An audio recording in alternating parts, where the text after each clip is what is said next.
যা আছে ওজন আছে দেখেন, খাবার পেটে হলো হালকা হালকা খাবার খাওয়া নিয়েছি। আসসালামু আলাইকুম, কেমন আছেন সবাই? তো আরেকটা নতুন ভিডিও নিয়ে আসলাম। তো সকালবেলা হাঁস মুরগি সবাইকে ছেড়ে দিছি, খাবার দাবার দেওয়া অনেক আগেই শেষ। দেখেন এই যে এই দুজনকে আটকে রাখছি, এর পিছনে কিন্তু কারণ আছে, কারণ ওদের দুজনকেই আজকে হাটে নিয়ে ইনশাল্লাহ বিক্রি করে দেব। তো মাশাল্লাহ দেখতেছেন এটা কিন্তু ওজন হয়েছে অনেক ভালো। বিক্রি করার পিছনে একটা কারণ হলো, সেটা হলো ওই যে মোরগ যে দেখতে পাচ্ছেন, ও কিন্তু ওদেরকে সবসময় ধরনের উপরে রাখে। এই জন্য কিন্তু ওদের দুজনকে আজকে বিক্রি করে দেবো, শুধু যে ওকে রেখে দিতেছি। এই দুজনকেও মানে এই তিনজনকেই ওই ঘরের ভিতরে ঢুকিয়ে রাখে। ভাবলাম যে এত ঝগড়া বিবাদ করতেছে, ওদের দুজনকে আজকে সেল করেই দিই। তো আপনারা জানতে পারবেন যে কীরকম দামে ওদেরকে বিক্রি করি আমি।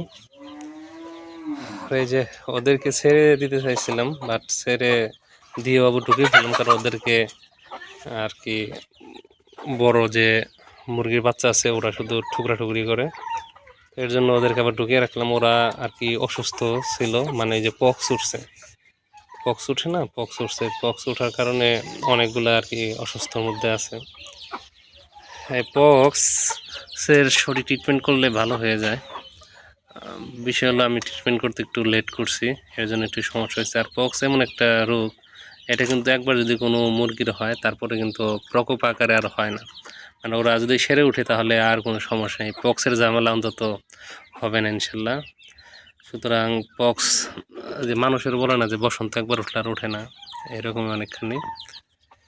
তো দেখা যাচ্ছে যে যেমন ওই যে জমতেছে, মানে ওর চোখের ওখানে পক্স উঠছে। যদি চোখে ড্রপস দিচ্ছি আর অন্য ট্রিটমেন্টও করছি, তো ইনশাল্লাহ সুস্থ হয়ে উঠলে আর কোনো ঝামেলা নাই। বাচ্চা গোটার বড় মুরগিরও পক্স উঠছে, কিন্তু বড় মুরগির পক্স উঠলেও খুব একটা প্রভাব দেখা যায় না সচরাচর। যে আমি দেখাই যে উমের মুরগি আছে অনেক, তা দিতেছে ওদের প্রয়োজনেরই পক্স উঠছে, বাট খুব একটা বড় ধরনের সমস্যা না। হ্যাঁ, কারণ বড় মুরগির একটা প্রভাব ফেলে না খুব একটা। আর অনেকের ছোটোবেলায় পক্স হয়, বড় হইলে পক্স উঠলে ওইটা তেমন কিছু হয় না। কারণ কোনো একটা মুরগি যদি একবার পক্স হয়, ওইটা সেরে উঠলে তাদের ভিতরে একটা প্রাকৃতিক অ্যান্টিবায়োটিক তৈরি হয়। এ কারণে কিন্তু পরবর্তীতে পক্স তেমন উঠে না। হ্যাঁ, উঠলেও হালকা গুটার মতো উঠে। এর জন্য একবার পক্স ওঠা মানে মুরগির হলো প্রাকৃতিক আর কি ভ্যাকসিনের কাজ করে। যেমন এই যে মুরগির বাচ্চাগুলো, এগুলো যদি দেখা যেতেছে পক্স যে উঠছে, পরবর্তীতে এরকে অন্তত পক্স নেওয়ার কোনো ঝামেলা পোহাতে হবে না এটা সুস্থ হয়ে গেলে। তো যাই হোক, হাঁস তো একটাই ডিম দিতেছে মাশাল্লাহ।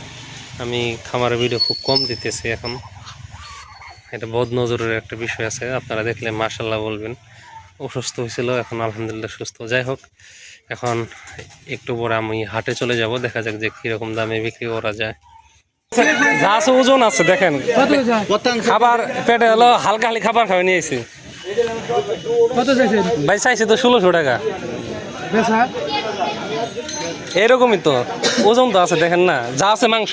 হ্যাঁ ভাই, মাংস আছে, আমরা পেটে খাবার দেখেন, খাবার আছে কিনা দেখেন। বেসন কত টাকা দেন? বলেন আপনি। 1000 দিন। না ভাই, হবে না ভাই। কত দিলে হবে? ওই যে 1600 টাকা বলছি, এরকম নাই। 1500 টাকা দিয়েন, এই তো কম। 1200 দেবেন? না না না 1250? না, ওজন দেখেন, পেটে খাবার আছে নাকি? 1300 না ভাই, যদি নেন ভাই 1400 টাকা দেওয়া লাগবো। আচ্ছা, আর আর কোয়া যাবো না, একদম 1400, একদম 1400।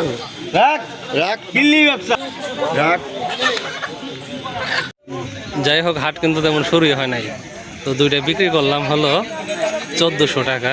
এটা দুইটা আছে 2 কেজি ওজন, তাহলে 700 টাকা কেজি। হাটে মূলত পক্ষে দেশি মোরগ মুরগি খুবই কম, এই জন্য কিন্তু বেশ ভালো দামে বিক্রি করলাম। তো ধন্যবাদ জানাই যারা ভিডিওটি দেখেন।